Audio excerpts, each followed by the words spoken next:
디모데후서 4장 6절로 8절 말씀을 제가 봉독해 올리겠습니다. 전제와 같이 내가 벌써 부어지고 나의 떠날 시각이 가까웠도다. 나는 선한 싸움을 싸우고 나의 달려갈 길을 마치고 믿음을 지켰으니 이제 후로는 나를 위하여 의의 면류관이 예비되었으므로 주 곧 의로우신 재판장이 그날에 내게 주실 것이며 내게만 아니라 주의 나타나심을 사모하는 모든 자에게도니라. 아멘. 오늘은 진정 지혜자의 삶을 사십니까? 라는 제목으로 말씀을 나누기를 원합니다. 시간 여러분 스스로에게 한번 여러분들이 축복해 보시기 바랍니다. 나는 하나님의 사랑받는 자녀다. 믿으십니까? 따라 합시다. 나는 하나님의 사랑받는 자녀다. 여러분 자존감이 높은 사람일수록요 거룩한 삶을 살 수가 있답니다. 자존감이 낮을수록요 자기 몸을 함부로 내놓을 수가 있어요. 자존감 높은 거죠. 내가 누군데 우리는 하나님의 자녀라는 것들. 여러분 이런 주님 안에서 여러분의 자존감이 높아가기를 주님의 이름으로 축복합니다. 제가 누누이 여러분에게도 말씀드리지만 설교를 전하는 저로서는 여러 가지 고민들도 있고 그 제목도 있는데 이런 거예요. 어떻게 하면 어눌한 언변을 통하여서도 하나님 말씀을 전할 때 여러분이 세상에 나가서 영적인 승리를 하는데 조금이나마 도움이 되고 또 그 하나님 말씀을 의지하고 살아갈 수 있을 것인가. 그게 저의 과제인 거예요. 과제이면서 우리 주위에도 설교 잘하시는 분들 많이 계시는데 특별히 또 우리를 찾아오시는 분들에게는 어떤 영의 양식을 먹여야 되는 것인가. 이게 한 주간 동안의 저의 솔직한 고백이기도 합니다. 그러면서 또 어떻게 주님이 기뻐하시는 영적인 바른 길로 인도할 수 있을 것인가 라고 늘 고민을 하는데요. 제가 최근에 D.L. 무디 선생님의 글을 읽으면서 그 대답을 찾은 것이 하나 있어요. 그게 뭐냐면요, 무디 선생이 이런 말을 한 거예요. 어떤 나무가 곧지 못하고 굽은 나무가 있다고 그러는 거예요. 굽은 나무가 있는데 애써서 그 나무가 굽었다는 것을 말하지 말라는 거예요. 논쟁하지 말라는 거예요. 쉬운 게 뭐냐면은 그 옆에다가 올바른 나무, 똑바른 나무 하나만 세워두면은 자연적으로 알게 된다는 것입니다. 제가 이거 받아들이면서 설교는 입으로 하는 것이 아니라 지식으로 하는 것이 아니라 삶으로 하는 거구나. 그러니까 더 무거워지더라고요. 제가 바른 삶이 아니면은 어떻게 하나님의 말씀을 전할 것인가. 물론 은혜로 전하기도 하지만 이런 고민들이 왔다는 것입니다. 여러분 설교자의 영향력, 더 나아가서는 여러분들이 말씀을 듣고 또 세상에 나가서 세상을 변화시키는 빛과 소금이 되어야 될 텐데 그 영향력을 오늘 예배를 통하여서 받아야 될 텐데 그러한 부분들이 있어서 저에게는 큰 기도 제목이기도 합니다. 여러분 네 종류의 설교가 있다고 그래요. 설교자가 있다고 하는데 하나님도 기뻐하시고 사람들도 기뻐할 수 있는 설교가 있습니다. 여러분 이 설교는 A급이죠. 근데 또 하나님은 기뻐하시고 사람들은 또 듣기가 좀 거북할 수 있는 설교도 있어요. 이 설교도 A급이죠.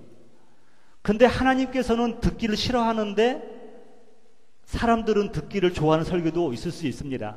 하나님은 귀를 닫았는데 사람들은 막 이렇게 환호성을 치는 그런 설교도 있을 수 있죠.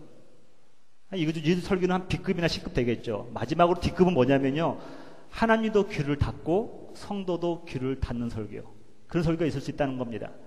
그래서 제가 고민을 막 하는 거죠 요즘에. 그러면서 어떻게 하면 하나님께서도 인정하시고 성도님들에게도 힘이 되면서 소망이 줄 수 있는 설교를 할 것인가, 이런 얘기를 많이 하는데 여러분 하나님은 귀를 담으셨는데 사람들은 환호할 수 있는 일이 얼마든지 우리 주위에 있다는 것입니다.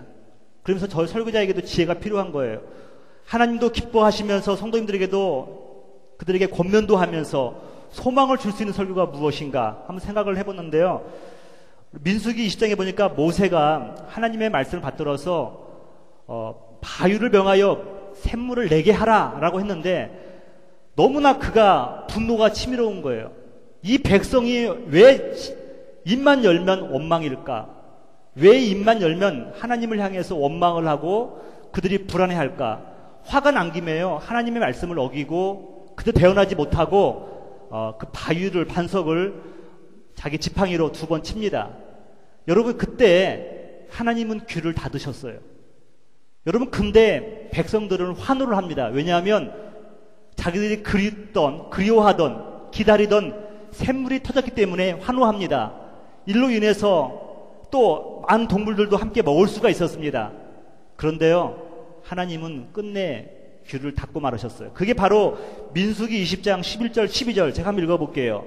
모세가 그의 손을 들어 그의 지팡이로 반석을 2번 치니 물이 많이 솟아오르므로 회중과 그들의 짐승이 마시니라. 여호와께서 모세와 아론에게 이르시되 너희가 나를 믿지 아니하고 이스라엘 자손의 목전에서 내 거룩함을 나타내지 아니한 고로 너희는 이 회중을 내가 그들에게 준 땅으로 인도하여 드리지 못하리라 하시니라 라고 말씀하고 있습니다. 여러분 기적은 일어났습니다. 물은 터졌지만은요 하나님께 인정받지 못한, 하나님을 기쁘게 하지 못한 그런 행위가 되고 만 것입니다. 그래서 오늘을 살아가고 있는 우리의 모든 영적인 리더들은요, 저 여러분들은 지혜가 필요합니다. 마지막 때를 살아가면서 어떻게 하나님을 기쁘게 하고 사람도 기쁘게 할 것인가, 또 하나님께 영광 돌리면서 세상을 변화시킬 수 있는 것인가, 이런 삶을 살아가기 위해서 저와 여러분들은 지혜를 갈구해야 되는데요. 오늘 디모데후서 4장의 말씀 통하여서 사도 바울 통하여서 몇 가지 좀 저희들이 삶의 지혜를 배우려고 합니다. 첫 번째가 뭐냐면요, 마지막 때 살아가는 사람이 꼭 필요한 게 뭐냐면 나그네의 신앙을 소유한 사람이 진짜 지혜자라는 것입니다. 나그네의 신앙이라는 거죠. 여러분 여기 중년 남성들은 좀 이렇게 어떤 남성들끼리 모임 있을 때 분위기가 무르익으면요 많이 부르는 노래가 있어요. 그 중에 하나가 하숙생, 최희준 씨의 하숙생을 여러분들이 부르지 않습니까? 제가 한번 가사를 적어와 봤는데 가사가 굉장히 와 닿아요. 저도 이게 중년이 되어간다는 건가요? 자, 보면은 인생은 나그네 길, 어디서 왔다가 어디로 가는가, 아마 그 고민을 했던 것 같아요. 구름이 흘러가듯 떠돌아가는 길에 정일랑 두지 말라, 미련일랑 두지 말라.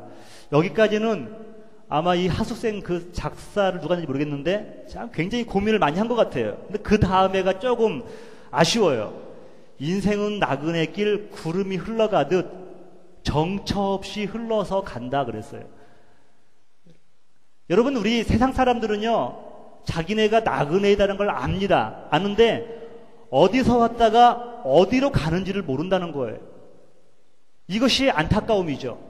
근데 저와 여러분들이 말세를 살아가면서, 마지막 때를 살아가면서 영적인 하나님의 나그네로서 우리는 분명히 가야 될 본향이 어디고 우리가 도달해야 될 것이 어딘가를 아는 나그네가 된다는 것입니다. 예수님께서도요 본인을 소개할 때 나도 나그네였다라고 소개하고 계셔요. 그 마태복음 25장 43절입니다.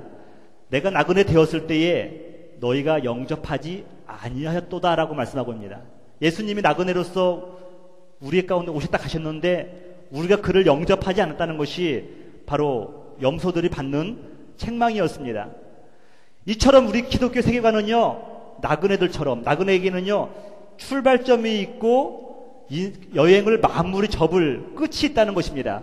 우리 기독교의 세계관은 그래서 처음과 끝이 있는 거예요. 시작이 있으면 마침이 있는 거예요. 그것을 여기 사도 이제 요한이 이렇게 말하고 있습니다. 나는 알파와 오메가요, 처음과 마지막이요, 시작과 마침이라. 예수님의 그 말씀을 대언하면서 예수님만이 알파와 오메가, 처음과 마지막, 시작과 마침을 이야기합니다. 저와 여러분들은요 만물의 시작이 있으면 만물의 끝이 있다는 것을 알아야 돼요. 태어남이 있으면 죽음도 기다리고 있다는 것을 알아야 된다는 것입니다. 이것이 지혜로운 자의 삶이라는 것입니다. 오늘 다시 한번 6절에 보시면요 전제와 같이 내가 벌써 부어지고 나의 떠날 시각이 가까워왔도다. 사도 바울의 유대한 것들은 많이 있지만요 더 유대한 게 뭐냐면요 자기의 인생의 종점이 어디인가, 어디로 향하고 가고 있는 것인가를 알 수 있었다는 것입니다. 전제와 같이 부어졌다. 재물 위에다 포도주를 붓는 거잖아요. 다 드리는 거죠. 그리고 이제 내 순교를 지금 스스로가 이제 개수해 보는 겁니다.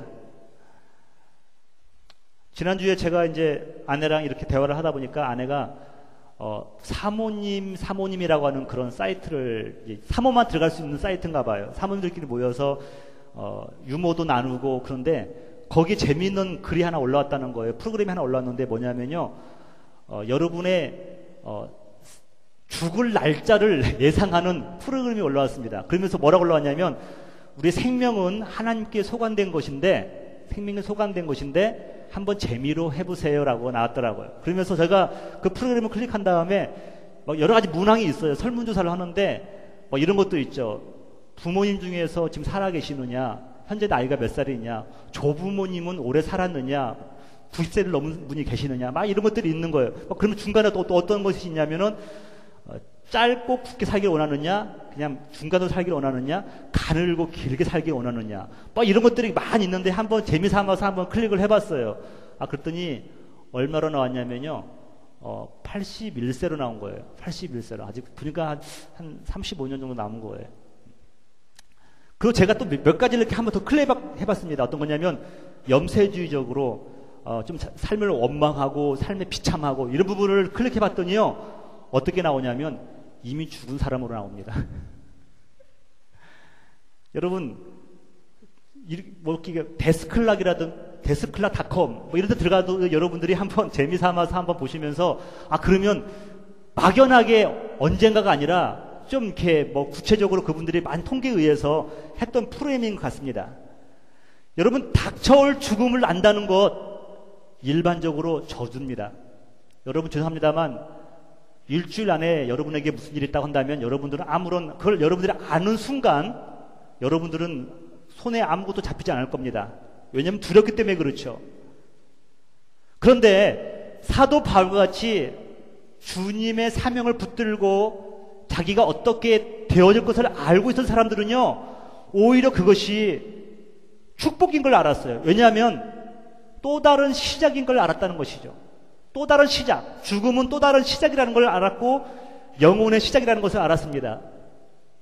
여러분, 우리가 기도할 때 왜 눈을 감을까요? 집중하기 위해서 그런 것도 있겠지만 이런 거 생각해봤어요. 혹시 죽는 연습은 하는 건 아닌가?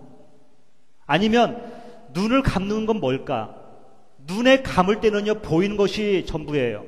근데 눈을 감는 순간요, 우리가 눈으로 볼 수 없는 또 다른 큰 세계들이 펼쳐지지 않습니까? 하나님의 역사하심과. 그래서 눈을 감지 않나 생각을 해봅니다.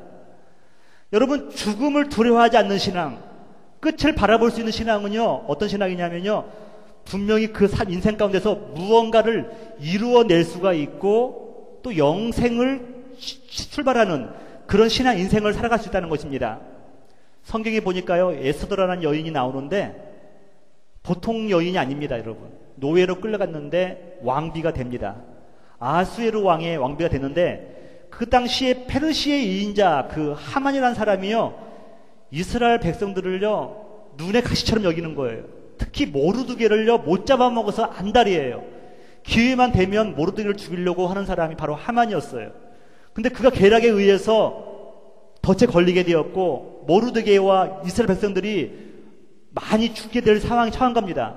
그때 이 에스더가요, 그것을 알고 나서 뭘 하냐면 기도하기 시작하는 거예요.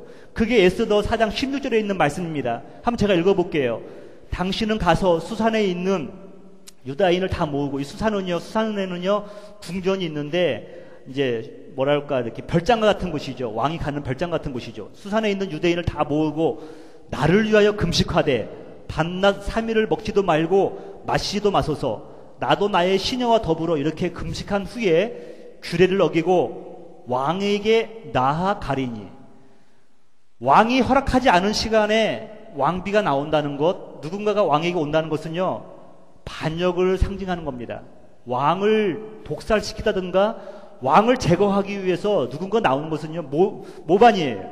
그렇기 때문에 부르지 않은 사람은 나갈 수가 없는 겁니다. 근데 부르지 않았는데 나가는 순간 뭐냐 되면 그는요 죽임을 당하게 되는 거예요. 지금 자기의 민족에 처한 그 아픔을 가지고 나서 죽음을 바라봅니다. 그러면서 무슨 말을 하냐면 내가 나가리니 죽으면 죽으리이다 하니라. 여러분, 에스더가요 자기의 죽음을 두려워하지 않고요 왕 앞에 나가서 자기의 처한 상황을 얘기했을 때 이스라엘 백성들은 살아갈 수 있는 기회를 얻을 수가 있는 겁니다. 한 여인의 죽음을 두려워하지 않는 믿음, 그의 결단이요, 이스라엘 백성들을 구원할 수가 있었던 것입니다. 여러분, 사도 바울은요, 자기에게 남은 시간이 별로 없다는 거예요. 그는 지혜의 사람이었기 때문에 자기에게 정리할 수 있는, 인생을 정리할 수 있는 시간임을 알고 더욱더 무엇인가 매진하려고 하는 것을 우리가 발견하게 됩니다. 여러분, 은혜로 구원을 받은 것은 맞지만요, 그 구원에 감사하여서 내가 무슨 족적을 남겼는가, 우리 스스로가 한번 우리의 삶을 뒤돌아보는 시간이 바로 오늘이 되어야 될 줄 믿습니다. 혹시 여러분, 제가 살아온 삶을 후회하지는 않습니까? 아쉬움이 남지 않습니까? 지금까지 혹시 나만을 위한 삶을 살지 않았습니까?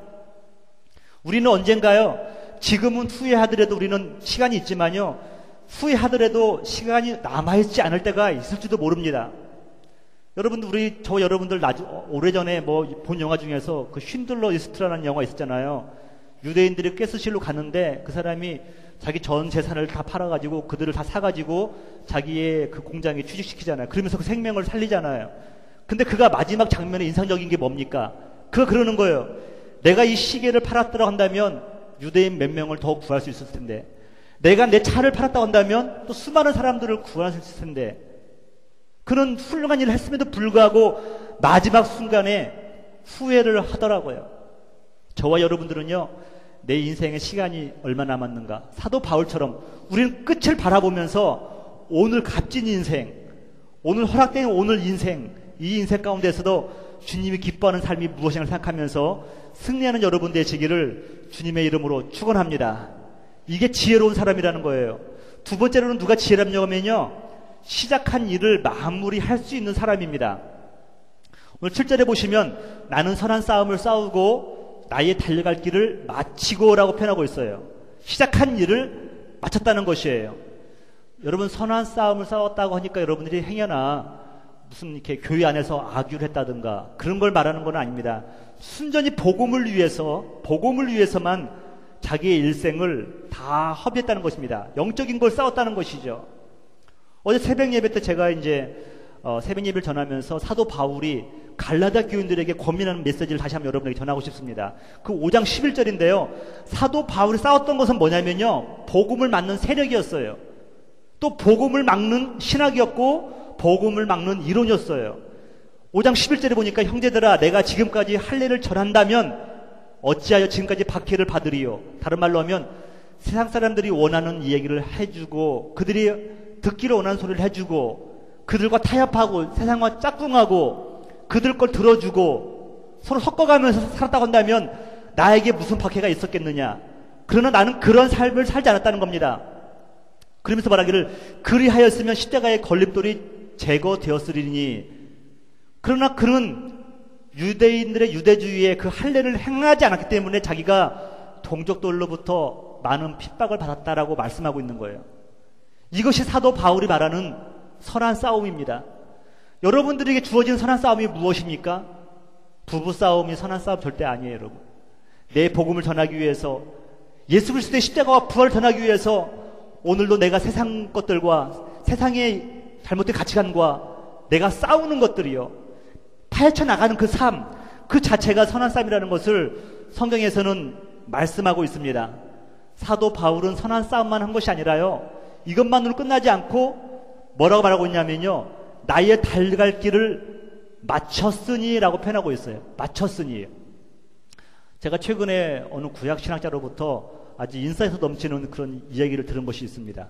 자기는 창세기 1장을 볼 때마다 막 사람들은 거기에서 뭐 인간이 무엇인가, 창조의 뭐 그런 것들을 막 말하는데, 자기는 가장 심플하게 생각나는 게 뭐냐면요, 하나님께서 창조를 잘 마치셨구나, 그 생각이 든다는 거예요. 여러분, 이 정도는 저와 여러분들 할 수 있지 않습니까? 아마 저와 여러분들도 아마 거의 PhD 수준일 겁니다.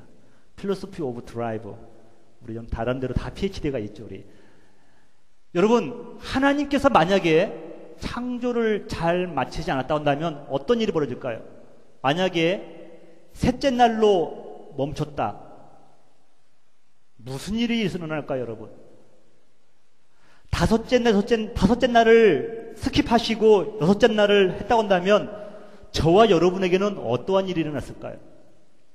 창세기 1장, 2장을 읽으면서요, 그 신학자는 말하기를 하나님께서 창조를 잘 마치셨구나. 다른 말로 하면 시작을 하신 것을 끝 마무리를 잘 하시고 안식을 하셨구나. 이걸 깨닫았다는 것입니다. 여러분, 시작한 일을 마무리할 수 있는 사람, 위대한 사람입니다. 그런 사람들은요, 인류에 공헌할 수 있는 사람들이에요. 여러분, 이 전구다물을 발견한 그 에디슨, 사람들이 말하잖아요. 저 전구다물을 만들기 위해서 10,000번의 테스트를 했대요. 10,000번의 시험을 했는데 마지막 성공하기 전에 멈췄다고 한다면 저와 여러분에게는 아마도 이것은 또 다른 사람이 수많은 시간이 흐른 다음에 다른 사람에게서 또 발명될 수 있을지 모르겠지만 에디슨에 의해서는 그것이 이루어지지 않았을 것입니다. 시작한 일을 마무리할 수 있는 것, 이것도 하나의 믿음이 필요하다는 것을 알게 됐다는 것입니다. 여러분, 그래서 저와 여러분들도 나름대로 여러분 인생 가운데서 시작하는 일들이 있어요. 예수를 믿기로 시작한 것다 한다면 마지막 순간까지 믿는 것, 이것도 잘 마치는 겁니다. 또 하나님께서 나에게 주시는 사명, 나에게만 주신 사명, 나에게 주신 평생 사명, 그것을 인도하는 것, 그것도 이루어가는 것도 믿음이고 그것도 중요하다는 것입니다. 그러기 위해서 필요한 게 뭐냐면요, 나의 과거의 삶을 뒤돌아보지 않는 것, 과거 실패를 아픔이나 상처가 아닌 디딤돌로 여길 수 있는 믿음이 저와 여러분에게 필요하다는 것입니다. 여러분, 지금 한국에 그 손현재 선수라고 하는 분이, 여성분이 있는데 국민 여동생이래요. 되게 귀엽고 막 호리호리 하면서 모든 오빠들이 막 보면은 환호를 하죠, 여러분. 근데 그 자매가 화려해 보이는데 그 이면에도 아픔이 있는 것 같아요. 그분이 그 자매가 그런 말을 하더라고요. 손예지 씨가 뭐라고 말하냐면 자기가 런던 올림픽 끝나고 나서 곤봉을 바라본 적이 없대요. 여러분 아시죠? 왜 그런지 아시죠? 볼에서도 좋은 점수를 받았고 훌라후프, 리본 막 이런 것들에서 다 좋은 점수 받았는데 마지막 그 곤봉을 던졌는데 곤봉이 딴 곳으로 간 거예요. 여러분, 근데 곤봉을 볼 때마다 트라우마가 된 거예요. 포비아가 된 거예요. 그것이 막 몸을 다가오는 겁니다. 그때의 긴장이 다시 생각나는 거예요. 그러니까 볼 수가 없는 것이죠. 저도 손현재 씨만큼은 아니지만 설교자로서 지금 제가 막 두려워하는 게 뭐냐면요, 제 스스로가 제 설교를 자꾸 들어봐야 되는데 여간 쉽지가 않아요. 제가 지난번에는 LA 나갈 일이 있어서 제 아내한테 여보 제가 이제 회복 시리즈 한 그 깍을 달라고 해가지고 제가 CD를 넣고 들어보면서 가려고 했어요. 넣는 순간 성경을 읽을 때부터 제 마음에 안 드는 거예요. 성경을 읽을 때부터 왜 이렇게 더듬거리냐 스스로 생각하면서 설교 한 길어야 35분 아닙니까? 근데 20분째 못 듣고 제가 끌 수밖에 없었어요. 이거 들었다가는 그 LA 가다가 죽을 수도 있겠구나 생각든 거예요. 이거 자기 개발하기가 여간 어렵지 않다는 걸 알았어요. 또 어떤 저를 사랑하시는 우리 집사님께서 제 설교 하나를 들으시면서 발음을 교정해야 된다고 하면서 한 2시간 동안 들었대요. 그러면서 이렇게 레러지 2개에다가 잔뜩 틀린 발음들을 다 적었는데요. 제가 보니까 받아보는데 너무 고마워요. 저도 듣기 힘든데 그분을 2시간 동안 반복해서 하면서 들었다는 거예요. 그러면서 이걸 어떻게 해야 되나. 그러면서 도움이 많이 됐어요. 내가 놓치는 발음은요 계속 놓치게 된다는 거죠.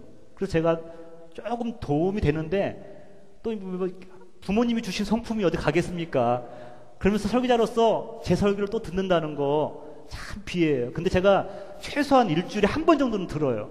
또 듣는데 참 차지가 않아요. 과거의 여러분 실패, 여러분 과거의 실패를요 여러분들이 믿음을 가지고 있을 때만 영적인 추억으로 만들 수가 있습니다. 영적으로 추억으로 만들 수 있는 사람, 여러분 그 과거에 내가 추억했던 그 모습이라 할지라도 믿음 안에서 영적인 추억으로 만들 수 있는 사람만이 자기가 하고 있는 일을 마무리할 수 있다는 것을 우리가 깨달아야 됩니다. 성경에는 많은 믿음의 영웅들이 있습니다. 근데 그들의 삶을 다 이렇게 여러분 분석해보면요, 영웅다운 면모들이 많이 부족해요. 여러분, 아브라함은요, 믿음의 조상인데 아내를 2번씩이나 팔아먹었어요. 야곱의 별명은 사기꾼이었어요. 아버지도 속이고 형도 속였던 사람이에요. 삼촌도 속이고요. 그는 수단과 방법을 가리지 않고 남을 속이는 사람이에요. 여러분, 또 우리 엘리야는 어떻습니까? 바알과 아세라 선지자 850명과 싸워서 이겼던 사람 아닙니까? 그 사람들을 갈멜산 계곡에서 다 목을 쳐 죽이는 그런 놀라운 일을 했어요. 그럼에도 불구하고 하나님 앞에서 뭐라고 말하냐면, 하나님 넉넉하오니 나를 죽여주옵소서. 그런 기도를 올리고 있어요. 요즘에 우리들이 성경 듣기를 하면서 주인공 다윗 아닙니까? 여러분, 다윗, 소년 다윗, 하프를 치는 다윗, 물맷돌로 짐승을 쫓아내고 골리앗을 넘어뜨린 다윗, 이거 생각하면 참 위대한데요. 삶 가운데서 저와 여러분 최소한 아들이 아버지를 죽이겠다고 쫓아오지는 않잖아요. 다윗의 삶을 보니까요, 진짜 눈물을 흘리는 젊은 사자와 같은 인생이더라고요. 여러분, 근데 그가 다윗의 별, 지금도 이스라엘의 별 가운데 다윗의 별이 그들의 국기 아닙니까? 그래서 추앙받지만 그의 삶을 되돌아보면요, 너무도 아픔이 많아요. 그래서 참 이게 위대하지만 그 이면에 아픔들이 있다. 근데 왜 성경에서는 그들을 믿음의 영웅으로 삼을까? 왜 그들을 믿음의 영웅으로 소개할까? 이유는 단 하나라는 거죠. 뭐냐면 그들이 시작한 일을, 달려간 길들을요, 잘 마쳤다는 것이에요. 믿으십니까?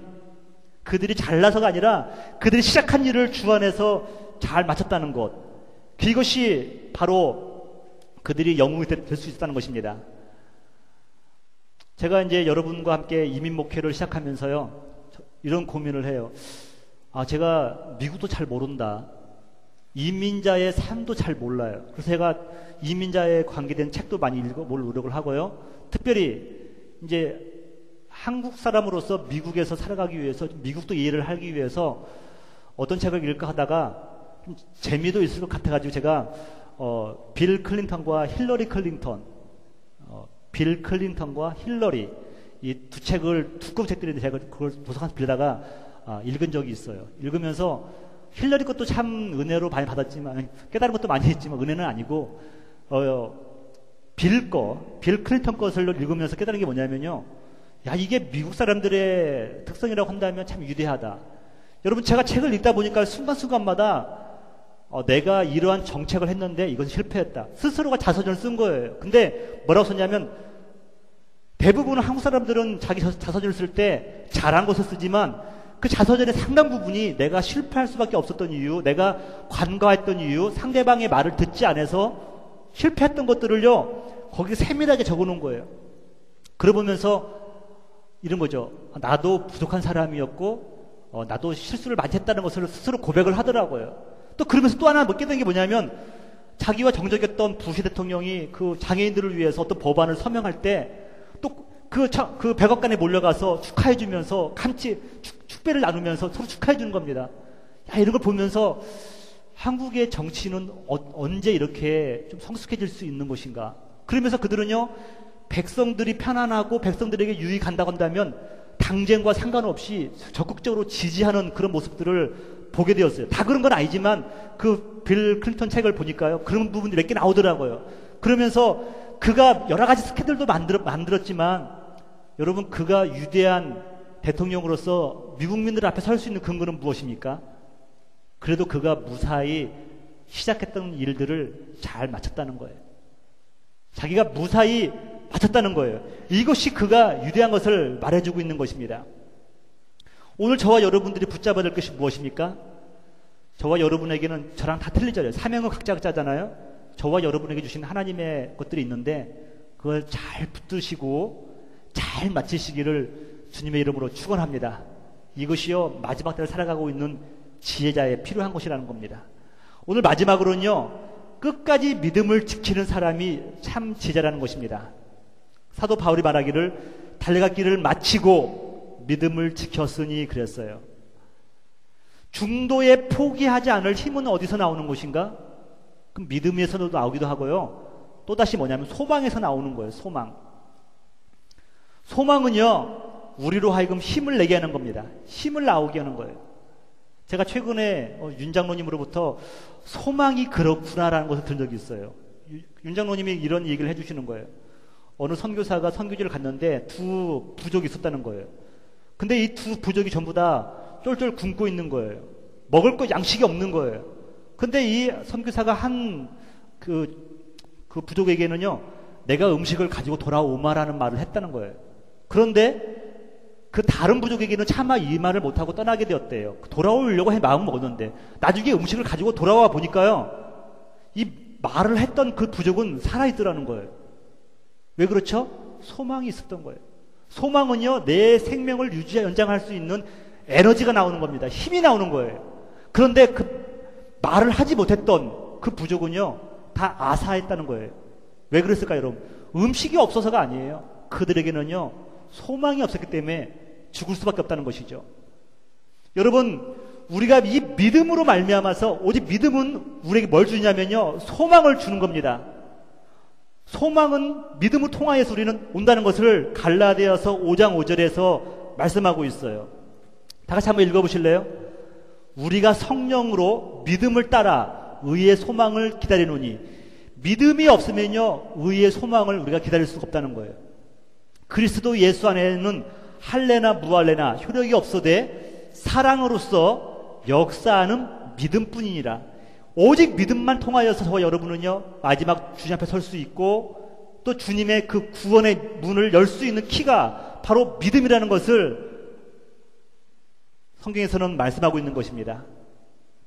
여러분, 마지막으로 믿음을 지킨다. 이거 소중하다는 것이죠. 여러분, 제가 말씀을 정리하면서 그러면 믿음을 지킨다는 것은 무엇입니까? 이거예요, 여러분. 내 뜻대로 안 된다 하더라도 그래도 주님께서 원하신다고 한다면 keep going 하는 것, 계속 걸어가는 것, 이것이 성경에서 말하는 믿음이라는 것입니다. 내 원대로는 안 되지만 하나님의 말씀대로, 하나님의 뜻대로 기어져 갈 때 그것을 우리는 믿음을 지킨다고 표현하는 것입니다. 여러분, 이 말씀이 끝까지 믿음을 지킨다는 바로 그 표현이라는 것입니다. 오늘 말씀을 마치면서요, 저 여러분들이 오늘 마지막 지혜자로서 살아갈 수 있는 근거가 뭐냐면요, 우리는 마지막을 바라봐요. 마지막 언제 보라보냐면 예수 그리스도께서 우리에게 의의 멸관을 주실 것을 바라보는 겁니다. 이것이 저와 여러분에게 마지막으로 승리할 수 있는 비결이에요. 어떤 운동선수들은요, 돌아다니면서 경기를 하기 때문에 자기가 다음 주에 가야 될 그 장소와 시간을 맞춰놓고 거기에 리듬 맞춰서 움직인다는 거예요. 왜 그렇죠? 그곳에 가서도 생활 리듬을 유지하기 위해서 그렇다는 거죠. 저와 여러분들이요, 지혜로운 삶을 살기 원한다면요, 여러분들의 시간표를 어디에 맞추느냐면 지금 여기다 맞추면 우리는 넘어지기가 쉬워요. 근데 마지막 순간 주님이 우리로 하여금 잘했다, 충성된 종아, 그럼 저와 여러분에게 생명의 멸관을 얹혀주는 그 순간에 저와 여러분들 시간표를 맞춘다고 한다면요, 우리는 참고 인내할 줄 믿습니다. 이것이 바로 지혜자요 승리자의 비결이라는 것입니다. 오늘 말씀 8절을 다 같이 한번 읽으시면서 오늘 말씀을 마치도록 합니다. 다 같이 시작. 이제후로는 나를 위하여 의의 면류관이 예비하여 되었으므로 주 곧 의로우신 재판장이 그날에 내게 주실 것이며 내게만 아니라 주의 나타심을 사모하는 모든 자에게도니라. 아멘. 여러분의 시간표를 주님 오실 그날로 마치시는 여러분 되시기를 주님의 이름으로 축복합니다. 나를 지으신 주님 내 안에 계셔 부르시면서 여러분 결단의 기도드리길 원합니다. 다 같이 일어나시겠습니다.